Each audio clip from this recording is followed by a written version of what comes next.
Okay, folks, I disappeared there for a little while, but I got some videos up on Smith, Marx, and Keynes, and I hope you've had time to get through them all. You should be finishing up your Keynes today.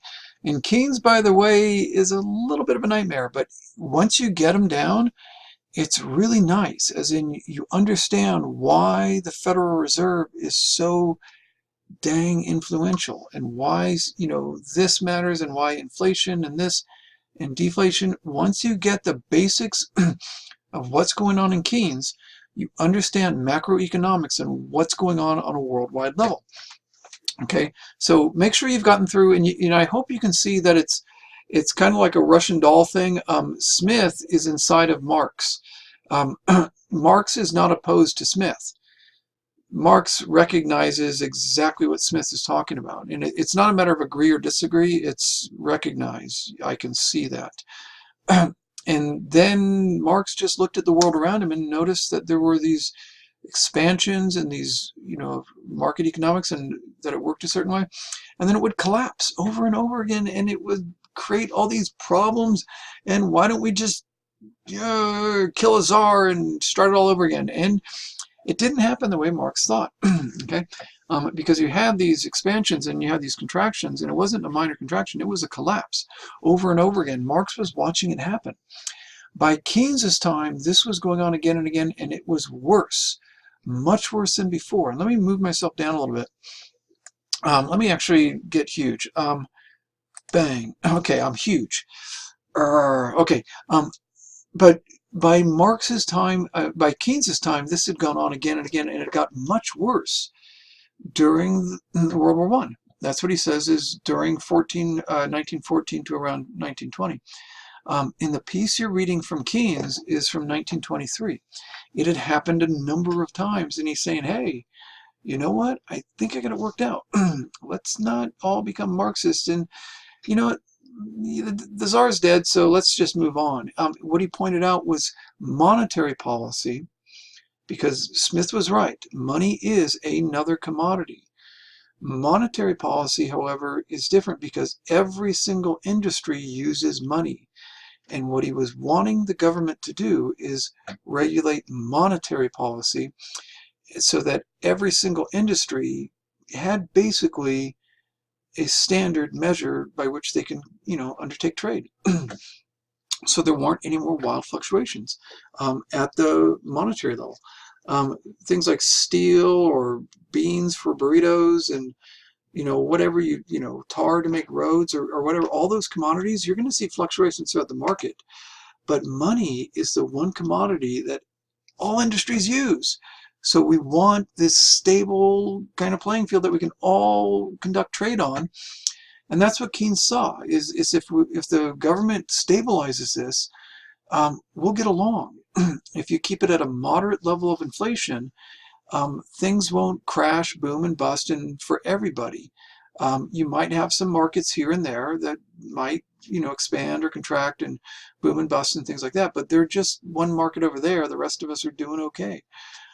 So that's what Keynes noticed, is that if you got that one yardstick that everybody uses and you don't want it fluctuating, you want it consistent. Okay, so monetary policy is the way it's done. It's done through the banks.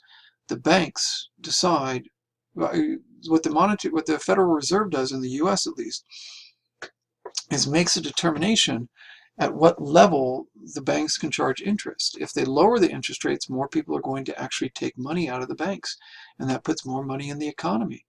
And that actually decreases the value. That's what Smith was saying. If you increase the supply, you decrease the value relative to the demand. And so notice that Keynes is using Smith's idea about supply and demand and his notion that money is a commodity like any other. And he's using it, he's saying, yes, but everybody uses it. So we should regulate that one segment within the whole market. Because if you don't, and it starts going up in value, and it starts getting more value, and that's a deflationary economy. When prices are coming down, notice that value is going up. And then people start hoarding that valuable commodity. They pull the capital out of capitalism. So if prices start shrinking, and you see up ahead is that prices are going to continue to come down. So you're going to know, hey, cool, I'm going to hold on to my money. You're going to pull it out of the stock market, pull it out of everything, and hold on to it. Pull it out of the savings account and everything, and hold on to it. Put it in a mattress, because you're going to be able to buy twice as much stuff in 6 months' time, if that's the rate of deflation. If you see deflation, you pull the capital out of capitalism. So Keynes came up with a way, or at least an approach, to make sure the government paid attention to that. So you don't want to trigger that. You don't want excessive inflation, because that is a real pain in the rump. And I lived through it back in the 70s, don't want to talk about that. But that was rampant inflation as far as Americans are concerned, which was around 16% in those ranges. So now we have inflation down around in the 0.5 to about 2%, which is right where Keynes said you should be. You definitely should be, under 4. When it starts getting up over 8, you start actually stimulating the economy, and that sounds great, but it starts, everything goes up in prices. And so people are making more money, but the money's losing value as you do it. So you don't want the extremes. And once you get that, you're like, oh, okay, I get it. That, and what Keynes says is you never, ever want to see deflation, ever, period, because you don't want to trigger that run on capital, and so that people stash the capital away. You don't want that to happen. You instead want people to invest gradually, because if they invest, they get more money. Even if it loses value, they're going to get more of it back, and they're going to make more money. But you don't want rampant inflation, because it loses value entirely, and suddenly you've got garbage on your hands. So that's what Keynes says, is we want a moderate level of inflation, so you stimulate investment, but you don't want to go to the extreme. This is the notion that essentially is very oriented towards preserving what Smith pointed out, is holding on to markets to make sure you also have capital to stimulate those markets, to explore those markets, but also responds to what was happening in Smith, that Marx saw, that you are getting these overstimulated markets that are collapsing over and over again. And Keynes wrote this first in 1923, which, if you do the math, is about 6 years before the Great Depression. Okay? So that's, it's just magnificent stuff. And what I'm going to ask you to do, let me shrink myself down. Woo! There we go. That was fun. What I want you to do with this essay is, now that you've got a decent comprehension of economics, and I know studying economics is not the most interesting thing to do. I feel your pain. Actually, I don't, because I went through it too. But let me go through this and show you the assignment and walk you through where you should be. So you should be through all the economics readings and through all the lectures, which again is so tedious. Go to here. So you go to the pages section, and then you go to the assignment, and I'm going to have this essay is going to be right there, this video. And you're going to see the draft, the final essay, and then the economics articles. Now, what I want to tell you is, let's take a look at the calendar, so I did a few things here. So let's take a look at the calendar. I moved, the essay was due on the 29th. That wasn't too nice. So I moved it over to December 4th. So December 4th, everybody go, yay! It's now not due until a few days later. So you can eat your turkey and write your essay, do your final draft. So it's going to be on the 4th. Okay, let's look at the essay assignment. Here it is right here, so you know what you're doing. And I want to make sure you guys don't take some bad steps at the start. So write a 6-paragraph essay that applies the economic theory of one of the economists we have read for this unit to a current issue covered at theeconomist.com. Okay, we're going to get one of those economists and apply it to one article at The Economist. Very important that you must make those determinations early on. Get that framework. Where I see people making mistakes is they apply Smith, Marx, and Keynes to 3 different articles, and it's a mess, and they come to me and they're crying and they hand it in, stupid article.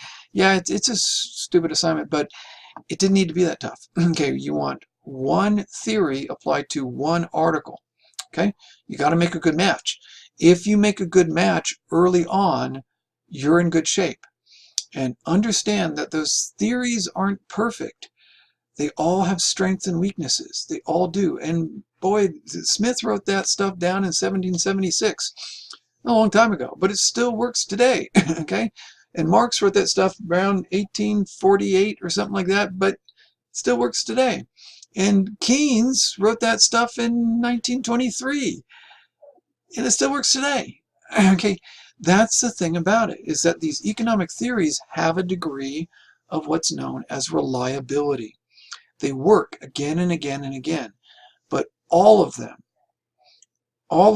have shortcomings. They don't work perfectly.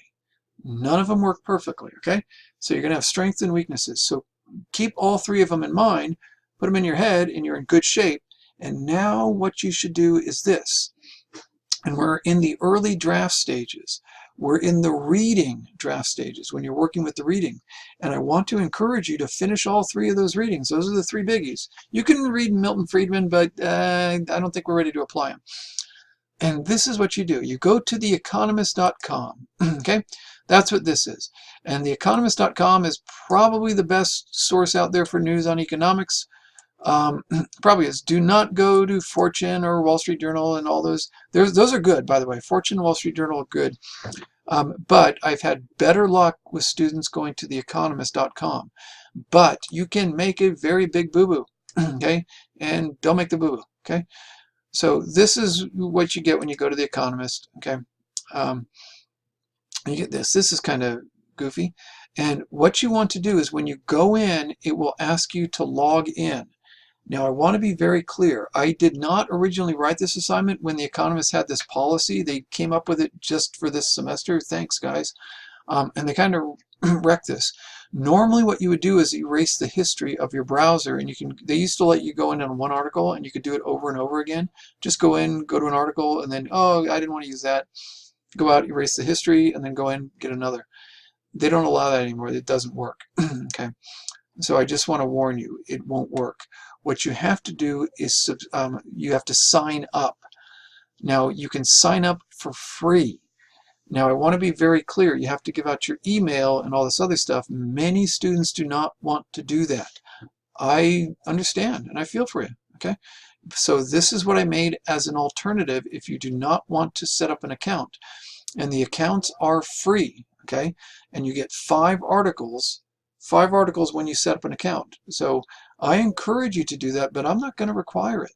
Okay, I don't like to require students to sign up for websites and things like that, unless you're paying for it and they're going to hold your data. But this is a publication; they might sell your data. I don't know. They're almost certainly going to. So this is what I did. Okay, let me go back to the dashboard and go into the class again. Bang, bang, bang. We're English 104. We're in the economics unit, and this is what I want to make available to you.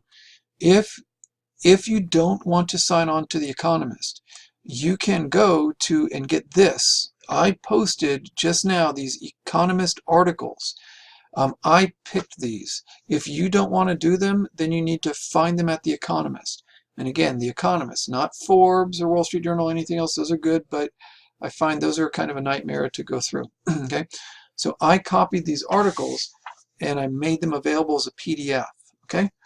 So, or I should say Michelle did that. She helps with the online stuff. And you can open these articles. Here they are, and you can see those are the articles. And here's the citation data or information you're going to need. Volume 433, number 9169. And this is an article on immigration. And it's very important. These are good articles on immigration. You can use them if you want, or you don't have to use these. You can go find your own Economist and get an article some way, okay? So you can figure it out. You're all college students. You can figure it out. Either go to the library and get one, or do it some way, one way or another. Just get to The Economist and get an article there. But I'm going to go through how to find one. All of these articles that I've posted on PDF, this one has one, The World of Walls, that's one article. Light bulbs in their luggage, that's another article. Laborers and Loved Ones, that's another article. And this is In Fear of the Unknown is another article. Okay, and those are all about immigration.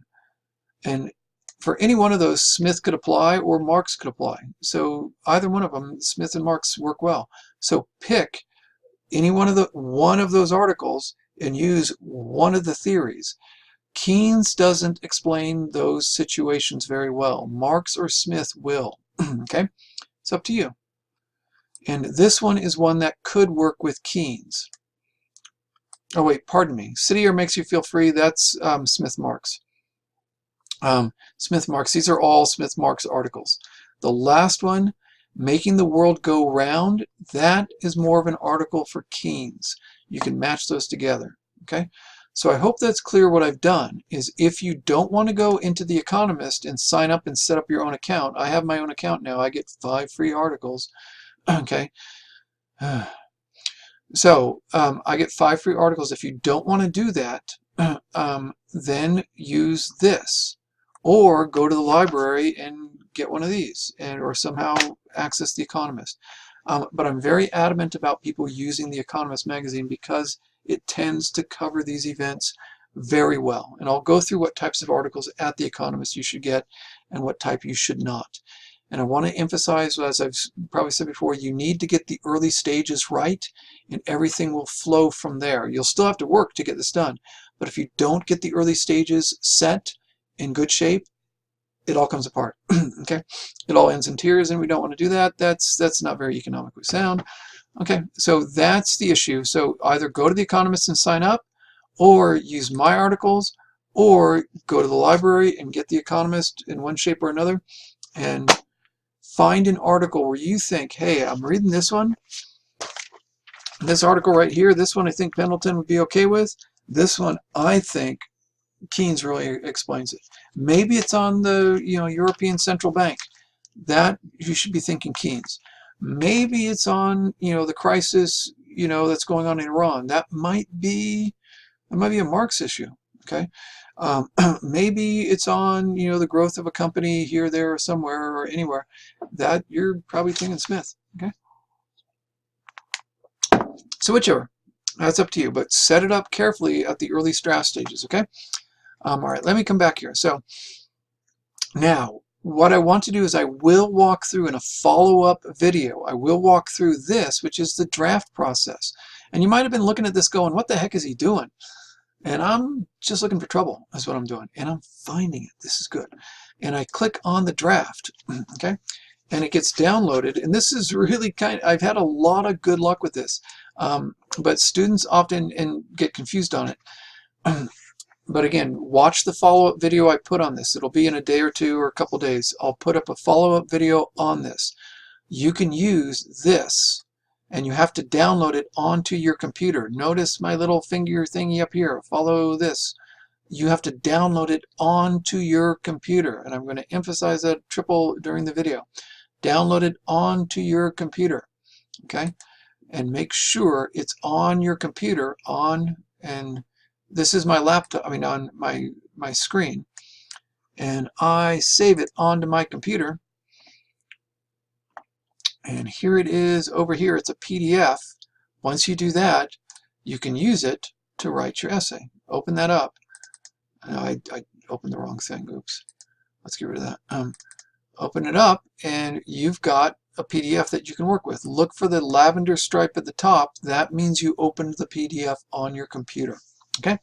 So look for that and do it that way. And now you're able to go through the early draft stages. I want to make something very clear. I will not grade you on this draft. I won't do it. But then you're thinking, oh, I ain't going to do that. See, I can read your mind. Okay. But it's a very good idea to go through these draft stages. I've been teaching this for a while, and I know how students can put this together. How they put together the early draft stages to get really good final drafts. And again, I will make a follow-up video where I go through and write an economics essay in the process that I want you to follow. Okay, so I'll make that next, but make sure you download the drafts of the economic essay onto your computer and get that, get the PDF on your computer, so that you can open it up. And you're going to find it works pretty dang well. I've had a lot of good luck with students over the years that it's been kind of cool. Okay, when you go through the draft process, things work well. So that's there. So that's where we are. So what you want to do right now at this point in the game, okay, number one is realize I just pushed the due date back to December. Okay, you've got a little bit of time. You've got some breathing room. Whew, good, thank God. But what you want to be able to do is you should be through by tomorrow morning Smith, Marks, and Keynes. And you should have had your discussions finished for Smith, Marks, and Keynes. Get the discussions finished where you spell out the basics of their theories, and then you've got them in your head. And then you go to the Economist over here. If you're going to do it this way, this is the way I think you should. And watch this. This is very, very important. Hold on tight, guys. Go to, okay, the section on finance and economics. Go to this one. These other sections can be confusing. Do not go to the blogs. Don't go to the blogs. You can go to them if you want to read on your own and alienate your friends. Economics is great for that. You can really put anybody to sleep with it. So, but go to finance and economics. It tends to be a better area. Okay, you're going to get some blogs thrown in here, which you don't want to write on a blog. You don't want to do it. It doesn't work. Okay, the blogs are great. What the blogs do is they take a theory, a theoretical perspective, and they apply that theoretical perspective to a situation. Sounds like your assignment. Okay, so you don't want to take your theory and apply it to another person applying the theory to another situation. That's pig pile. You don't want to do that. What you want to find is a good news article on what's going on in the world today. That's what you want to do. You find it here at The Economist. This one, Free Exchange, is a blog. Free Exchange is one of the blogs. Don't go there. But State of Denial, that is news. That's on the pensions. And I can't tell you I know exactly which one would work well. I think Marks might work well, but I'm not positive. And it's looking at what the problem is with the pensions, and that they're looking at some pretty big issues, some real problems, the pensions, especially in California. Boy, it looks like my head is on that guy. Boy, I look good in a tie, huh? Get out of there. Okay. And this one gets into OPEC, and tighter production targets have failed to lift the price of oil. This gets into the basic the basic mechanisms that Smith wrote about. That would be a great one for Mattress Smith. Okay. And then you get this situation. The Trump administration is trying to reforge car makers' supply chains. That looks like a Smith kind of situation. Okay. The case for the falling dollar. And notice this, parked trade policy. That's not a blog. But if it looks like it's a name of something, Buttonwood, that's a blog. Don't do that. The case for a falling dollar, they assume you already understand Keynes when you go in there. That's essentially going to show you why it's good to have some depreciation in the value of your currency so you can actually export better. And so they assume you already know that. That's doing what I'm asking you to do. It doesn't work well to use when they do it already. So you don't want to get Buttonwood. Okay? So don't get Free Exchange and don't get Buttonwood. Get Sentimental Journey. That one's good. The improved mood in the financial markets, that should ding, ding, ding. That is kind of a Keynes issue. That's what that is. Keynes works fairly well with that one. Okay, so notice that all this work up front is needed to do a theoretical application essay. You need to have those theories, all three of them, in your head before you even start. Then look through and you found, oh man, I really love Keynes and this one is Keynes. Put Smith and Marx in the garbage can and the dustbin of history, and take your Keynes, dust it off, and write about this one, the Sentimental Journey one. Okay, that's not a blog. Okay, and if you have any question on that, send me an email and I'll respond to you. Okay, if you think it might be a blog, don't use it. Okay, use the news articles like Park Trade Policy looks good, OPEC's waning power, that looks good. State of denial, that looks good. Those would be a good one. Free exchange is not a good one. That's a blog. Okay. So if you set up a good match between one economic theorist, that's Marx or Smith, Marx, or Keynes, and one article, and you bring them together, you're ready to run. Now you can apply your theory to that situation. You're good to go. Okay. So I've beat that dead horse. It's not getting up again. At least I hope not. So that's where you should be right now, guys. You have a little bit of breathing room, and I will be going in a follow-up video. I will start the early draft stages. I will walk you through that PDF and show you how to get going on this, okay? Thanks for all your patience so far, guys. I really appreciate it. Get ready. We're going to go dive into economics, and we're only going to have like a week left, and so I'll orchestrate a lesson for the end, okay? So everybody's done well, and I appreciate all of your patience. Send me an email if I don't respond within a day or so. Just, send it again and just bug me. But I've tried to stay on the emails as fast as I can. All right, guys. Take care and get ready. This will be actually a fun ride. Once you get economics down, life's kind of cool. Okay? Take care.